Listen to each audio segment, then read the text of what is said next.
لا شباب ما ايه تبقاش عايزه تروح. لا شباب ايه يا عم؟ دي مش شباب دي.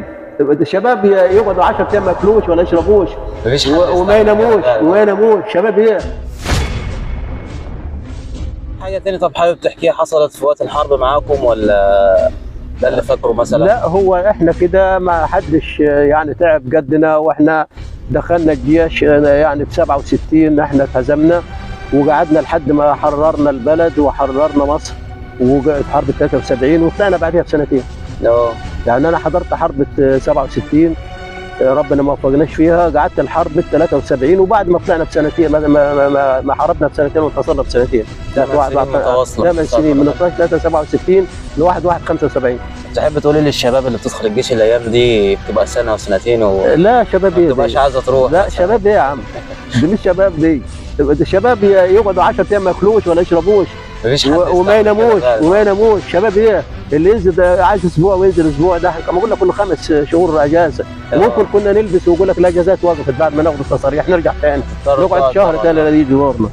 لا شباب مين يا عم؟ شباب دي المفروض تقف، المفروض الشباب دي تقف زينا كده وتسمع الكلام بتاعنا. مش هيجي حد تاني زيكم خلاص. لا ما منين؟ مفيش حد يصبر ولا يعمل. اقول لك والله ما كنا بنشوف النوم ولا اكل ولا شرب ولا شفنا الشمس كنا هنعمل. والله كنا ذئاب في الجبل احنا. يعني في وسط الجبل ما لقي، يعني يمكن لو جبل واحد ممكن ياكل وممكن ناكل الناس. مفيش ولا اكل ولا شرب ولا نوم ولا راحه ولا شمس ولا اي حاجه.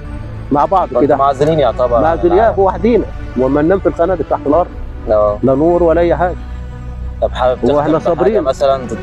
انا اختم، انا اشكر السيد رئيس مركز شباب صنبو، واشكر السيد الاستاذ خالد زكريا مهني رئيس مجلس اداره مركز شباب صنبو ورئيس مكتب تموين صنبو، واشكر السيد حسين الشافعي الرجل المحترم. يعني هم ساهموا وعملوا لنا اكثر من مره تكريم ويمنحونا بشهاده تقدير في مركز شباب صنبو. اشكرهم كل سنه يعملوا لنا. انا عندي اكثر من شهاده واخدها مركز شباب. فالمفروض فاحنا نطلب من السيد رئيس الجمهوريه ان يكرمنا زي الناس دي ويحسسنا ويرفع روحنا المعنويه.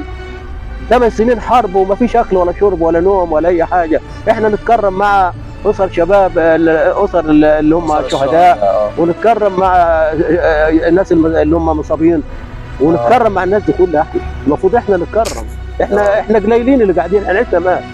انا عندي 76 سنه.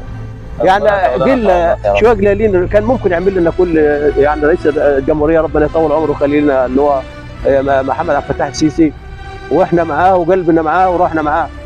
المفروض يكرمنا احنا. مفيش دفعه تعبت الا احنا، وادونا شهاده تعيين لما تعبنا، ادونا شهاده تعيين. وفي الواحد اللي هو الحته اللي يقول عليها روح فيها.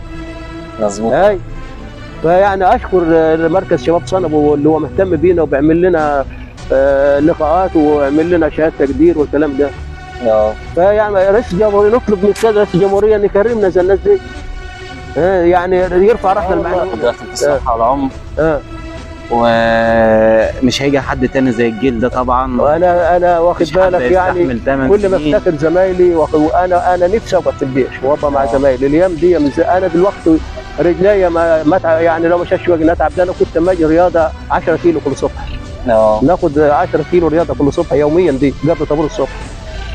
كان الناس اللي ماشيه بالسجاير كانوا متلموا مع عربيات ورانا. احنا كنا ما فيش حد يقع مننا. والله العظيم لو طلبوني استدعاء في السن ده، انا عندي 76 سنه مواليد 47 انا اروح الجيش واحارب. والله ما كان الفراق بخاطري ولكن امر الزمن عجيب. كم من دموعي جرت، وكم من قلبي تمزق، وكم من تفكيري جرى، وكم من احلامي اتت على البال وانا اسهر بها ليلا حتى لمن ياتي الصباح. بعد الحبايب زعلنا والهجر مننا فرخ ساعة ما ودعنا.